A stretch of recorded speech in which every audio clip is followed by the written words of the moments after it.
Bonsoir, c'est par le judo que nous allons commencer. Grand spectacle le week-end dernier, c'est-à-dire samedi et hier. Bien sûr, au Grand Dôme de Villebon, les Essonniens de Sainte-Geneviève, entraînés par Celso Martin, se sont bien débrouillés. Malheureusement, c'est Levallois qui s'est finalement imposé devant donc Sainte-Geneviève-des-Bois. Levallois qui a conquis son 6e titre d'affilée lors de ces championnats de France par équipe senior première division. Il y avait 72 équipes engagées dans ces championnats de France.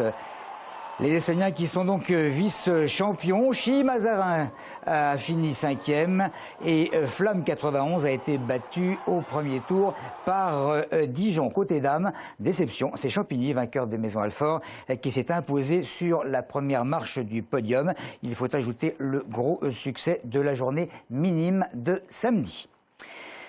Il a énormément plu en fin de semaine, dans la nuit de samedi à hier. Si vous avez regardé le ciel essonnien à partir de 21h, vous avez dû voir des éclairs assez impressionnants. L'orage qui a éclaté dans le département a fait quelques dégâts matériels pour cause d'inondations. Les pompiers ont été 2 fois plus alertés que d'habitude. Les pompiers qui ont comptabilisé entre 20h et 3h du matin quelques 200 interventions. La cuvette de Chilly-Mazarin s'est engorgée d'une vingtaine de centimètres d'eau au niveau de l'autoroute A6. Arpajon, Saint-Chéron, Draveil, Brunois ont été les plus touchés, ainsi qu'Athis-Mons. Aurélie Colombel est allée à la rencontre de certains habitants pour constater les dégâts. En descendant au sous-sol de la résidence des terrasses d'Atégia, à Athis-Mons, vous serez pris par une odeur nauséabonde. Quelques flaques vous mènent au pied du local poubelle ou à la cage d'ascenseur.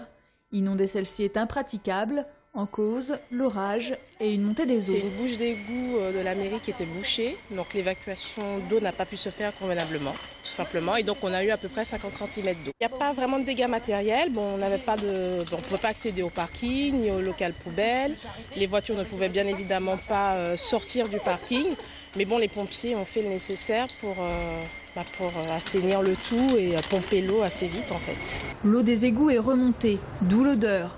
Ce matin, le réparateur d'ascenseur a bien eu du mal à atteindre l'appareil encore humide.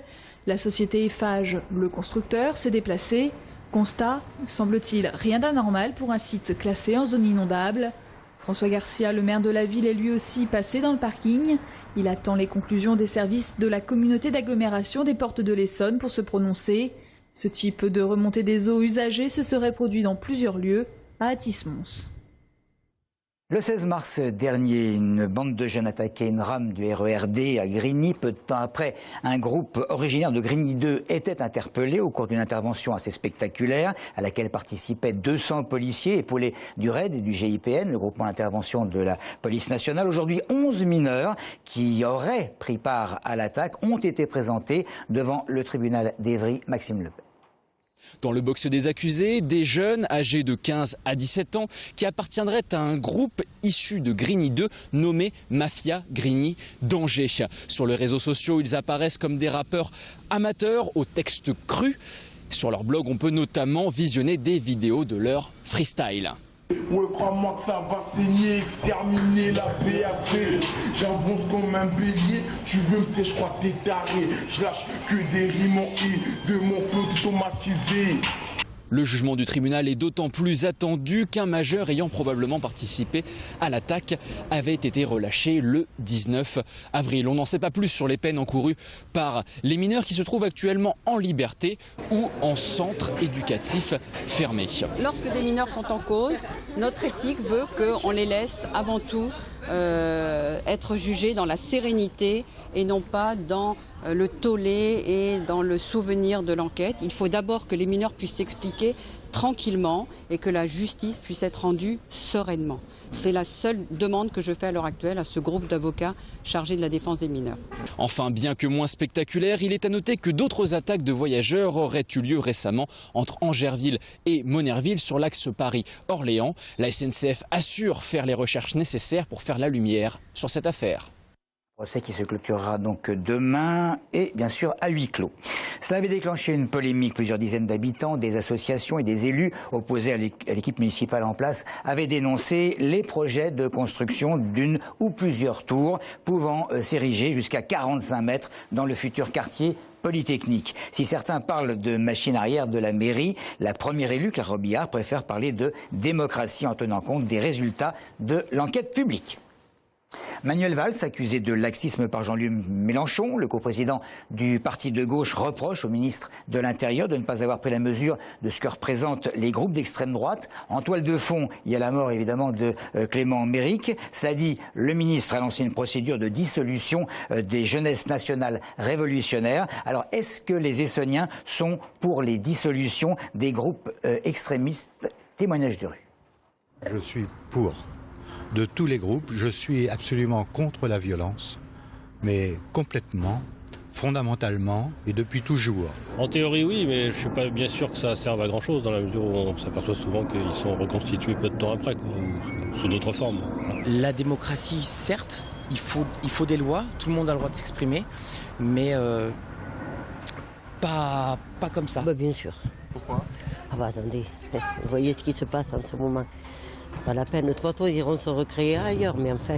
Certains d'entre eux, effectivement, ne jouent pas le jeu démocratique, et dans ces cas-là, effectivement, la dissolution peut être une solution. La démocratie veut que, bon, on a le droit d'avoir les opinions politiques que l'on veut, quoi. Ça n'a aucun intérêt, parce que les dissoudre, ils se recréeront sous un autre nom ailleurs. Donc ça n'a aucun intérêt en fait. Donc c'est pas une question d'être pour ou contre. La vraie solution du problème ne passe pas par la dissolution, elle passe par un problème de caractère politique où on s'attaque aux causes profondes du mal et qui sont des origines sociologiques. Battue exceptionnelle vers le Petit hier afin de réguler le nombre de sangliers dans la commune. Voilà quelques années qu'il s'attaque aux jardins et potagers des administrés. Après plusieurs plaintes, la mairie a décidé de faire appel à l'association des chasseurs de la ville pour organiser cette battue. Elle a eu lieu hier, mais aucun animal n'a été abattu. Les précisions de Laurence Budelot, maire de Vers-le-Petit, au micro d'Audrey Coll. Je pense que les administrés seront contents parce que la municipalité a souhaité faire quelque chose pour répondre à leurs questions, à leurs problématiques. Néanmoins, effectivement, ils n'étaient pas certains et on a eu une réunion publique à ce sujet qu'il était forcément obligatoire qu'il y ait des résultats à cette battue. Donc c'était un premier essai, notamment pour voir si en matière de sécurité, d'organisation, c'était faisable parce que c'est une grosse responsabilité pour l'association de chasse notamment. Nous ne sommes que partenaires et eux sont vraiment les responsables. Donc au vu de cette battue, nous allons en tirer un bilan et voir si nous pouvons réitérer l'opération. En 2004, le skatepark Massicois faisait partie des meilleurs d'Île-de-France. Ce n'est plus le cas aujourd'hui. Problème de sécurité, Maxime Lemaine a rencontré sur place le président de l'association des skateurs The Clan qui se bat pour un nouveau skatepark. On va commencer fort. Donc ici, là, vous voyez, donc il y a les vis qui dépassent. Donc juste là. Le nom qu'on donne à ce béton, c'est la râpe à fromage. Donc, parce qu'en fait, vous tombez sur ce béton et ça fait 2 fois plus mal que sur un béton qui est plus lisse. William pourrait parler pendant des heures de tout ce qui ne va pas dans son skatepark. Comme ça, avec un bras, sans forcer. Là, vous regardez comment ça, le jeu. Là, ça dépasse aussi. Ça a été rajouté, hein. C'est pas d'origine, parce que carrément, ça a relevé ça. Donc ça a été rajouté, mais là, ça dépasse encore. Passionné de skate, le jeune homme regrette de ne pas pouvoir mettre en place des championnats ou encore des activités d'initiation à cause de l'état des modules du skatepark. Un peu partout, en fait, tout autour de nous, on voit des skateparks en béton, des bonnes infrastructures qui se créent. Et nous, on essaye de faire bouger les choses depuis 2007 à peu près. Après qu'on ait organisé une étape de championnat de France du skateboard ici, on s'est dit on a le potentiel, on a la place et on voudrait faire un vrai skatepark digne de Massy. Et là, on arrive à un moment où on est carrément freiné parce que le skatepark il part en ruine, parce qu'il y a des vis qui dépassent, il y a des trous dans le sol. William espère une réaction rapide de la mairie. À noter qu'au problème de vieillissement des installations s'ajoutent depuis quelque temps les incivilités. Le jeune homme a trouvé récemment des morceaux de bouteilles de verre sur le skatepark.